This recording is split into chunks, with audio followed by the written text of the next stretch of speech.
That's a look right there at Adam Scott starring in the new show Severance, which takes work-life balance to the extreme. Please welcome Adam Scott to our show. And Adam, first of all... Hey, kid. Hey, Mario. Hello. I love where you are right now. Are we, in fact, in your closet? And can you show us around? We are in my closet. I'm sorry about that. The rest of the house is occupied. Right here, I've got an oar. Oh. Created by Nick Offerman as a goodbye gift at the end of Parks and Rec. If you see, there's That's city, awesome. Yeah, the seal of Pawnee is on it. He made this with his bare hands, a real man. And then we've got clothing everywhere, which is terrific and exciting. Good for you. Well, I can sympathize with hiding in the closet, the bathroom, whenever the kids have time off of school. I feel you, my man. That's a wise choice. You mentioned Nick Offerman. They take over. Yeah, right. Who do you talk to him most from the cast on Parks and Rec, or you keep in touch with all the guys pretty well?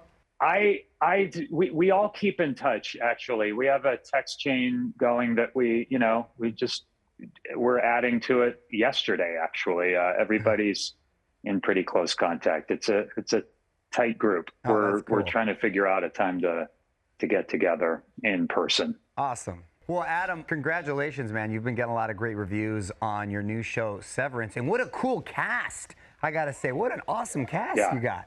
I know. It's nuts.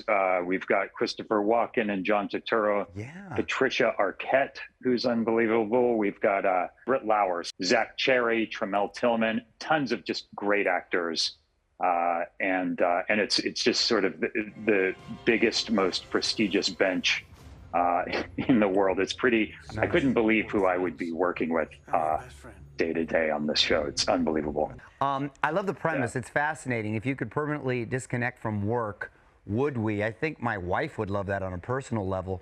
But very, very clever premise. What are your thoughts on the way it sort of permeates through the show? Yeah, it's interesting. Being able to completely separate your home and your work life, it sounds kind of great at first. But then, you start thinking about who's doing it to you and for what reason.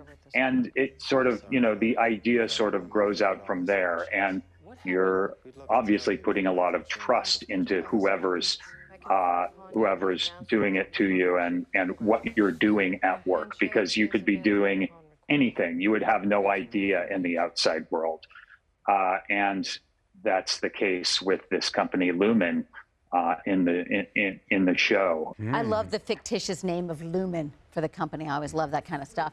But in real life, let's talk about the Billboard. I was driving down Sunset Boulevard. There you were, unbelievable, with like your head coming off. I think this is so cool. Did your teenagers find this interesting? It's so funny you say that, because just today, my son and I were out for a haircut. We were driving back, and I took an extra long way home so he could actually see it in person. And so he's on his phone the whole time, so he didn't even realize we were taking this big U-turn and going way out of the way. And then we're driving by, and I'm like, oh my God, check that out. And he just sort of looks up, and he's like, oh yeah, that's weird. It's you, and that's you. And he just goes right back to his phone. Well, I've got 3 of them. I know it well. Listen, that's all I can ask. Totally. That's winning. That's pretty par for the course right there. They could care less. I think this is the coolest thing. On a complete side note, Adam, you had a fan podcast about U2, and then you ended up actually meeting U2 through that. That must have been so surreal and fun.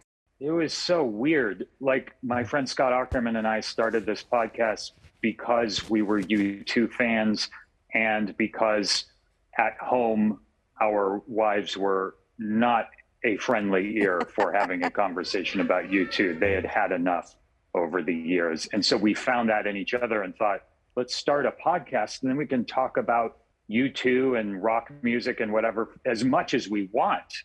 But it's got popular enough that U2 found out about it, and they agreed to come on, and we had them on a couple of times, because that was the last thing we thought was going to happen by starting this dumb podcast called you talking U2 to me, which is already ridiculous. Hey, Adam, I'm just curious. Do they still consider themselves a Christian band at heart since they started off that way?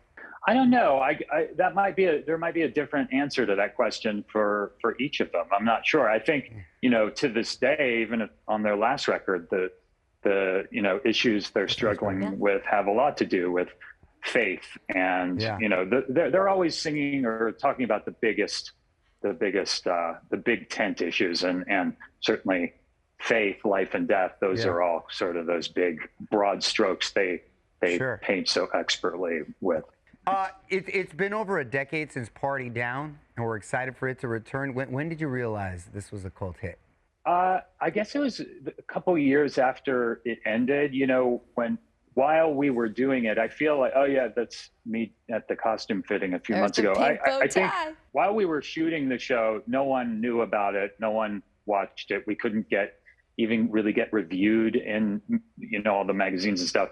So we kind of did it just for ourselves and for each other. We were just having a great time, feeling like maybe no one will ever end up seeing this. And then people started discovering, and I think maybe that's part of the reason it's special to people who like the show, is they had to dig it out and really discover it for themselves. It wasn't pushed on them. I see how you roll, Adam. This is what you do from your podcast to your shows. You put stuff out there, right? You're thinking it doesn't matter. No one's going to hear or watch.